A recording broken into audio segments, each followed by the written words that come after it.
তো আজকে রতব পারবো, রতব ফেরে আপনাদেরকে দেখাবো। রতব আরবিদের খুব প্রিয় একটি খাবার। আর রতব কেমন হয় খেতে, স্বাদ কিরকম আপনাদেরকে দেখাবো আজকে। এখান থেকে ক্লিয়ার দেখা যাচ্ছে না, আমি উপরে গিয়ে আপনাদেরকে দেখাবো ইনশাল্লাহ।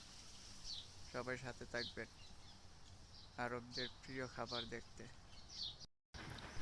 এই দেখুন খেজুর, মাশাল্লাহ মাশাল্লাহ, ইয়া সালাম ইয়া সালাম। এই যে প্লাস্টিকের জালিটা দেখতেছেন, এটা দিয়ে আমরা গুইরা রাখে যাবে। এই যে দেখুন, আর নাইলে পাখি এইভাবে খায়া চইলা যায় দেখেন। জালির উপরে তো মানে টুকরায় খায়া ফেলছে পাখি, দেখছেন? এই যে পাখি খায়া লাগে। তো রতব হচ্ছে, এই যে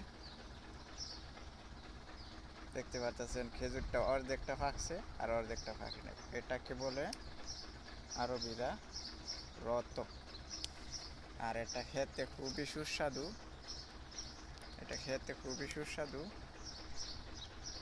আর খেজুর খেলে কি হয় সবাই তো জানেন, খেজুরে প্রচুর পরিমাণ শক্তি থাকে, এনার্জি, মানে সাথে সাথে আপনি খেজুর খেলে সাথে সাথে এনার্জি পাবেন। প্রত্যেকটা সর্তার মাঝে 20 কেজির উপরে আল্লাহ তাআলার নিয়ামত, দেখছেন? আল্লাহ বলছে, বান্দা তোমরা আমার কাছে চাও, আমি তোমাদের। এই যে বন্ধুরা, রতব ফেরে নিয়ে আসলাম।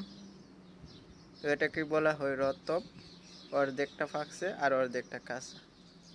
আর এটা খেতে খুবই সুস্বাদু, খেতে খুবই সুস্বাদু, খুবই ভালো লাগে। আর এই খেজুরটার নাম হচ্ছে নাখাল। ফলন অনেক ভালো, প্রচুর পরিমাণে আসে গাছে। আর খেতেও খুব সুস্বাদু, একটু শক্ত, মিষ্টি কম।